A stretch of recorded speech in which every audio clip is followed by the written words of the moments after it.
Bonjour et bienvenue pour ce nouveau tutoriel de physique-chimie sur les transformations totales ou limitées. Limitées, on peut dire également partielles. Dans les exercices, notamment en terminale, on va te demander de conclure si la transformation chimique que tu étudies est une transformation totale ou limitée. Alors, comment faire la différence? Eh bien, une transformation chimique totale, c'est une transformation chimique pour laquelle il y a au moins un réactif limitant.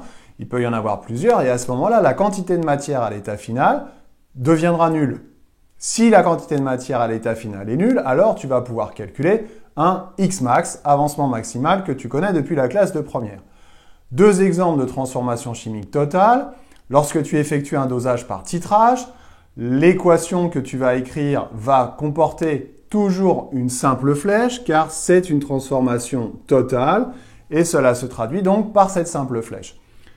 Autre exemple que tu peux aussi trouver dans les dosages par titrage, la réaction entre un acide fort et une base forte. Ici, j'ai pris l'ion hydronium que tu retrouves dans l'acide chlorhydrique notamment, qui réagit avec l'ion hydroxyde qu'on retrouve dans l'hydroxyde de sodium, dans la soude.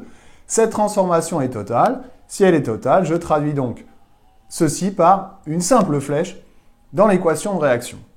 A contrario, si une réaction est limitée ou partielle, eh bien, il n'y aura pas de réactif limitant. Autrement dit, dans l'état final, il va rester tous les réactifs. Au moins un petit peu de tous les réactifs. Tu ne pourras donc pas calculer de Xmax, on va parler alors de XF, l'avancement final de la transformation limitée. Si cette transformation est limitée, eh bien dans l'équation de la réaction, tu vas traduire ça par une double flèche. Double flèche pour signifier que la transformation est limitée ou partielle. Pour gagner un peu de place, je n'ai pas écrit les états physiques ici. Deux exemples, une synthèse organique qui est toujours limitée, et puis quand tu dissocies un acide, quand tu fais réagir un acide dans l'eau, eh bien, là aussi, la transformation est toujours limitée. Autrement dit, si je résume, transformation totale, simple flèche,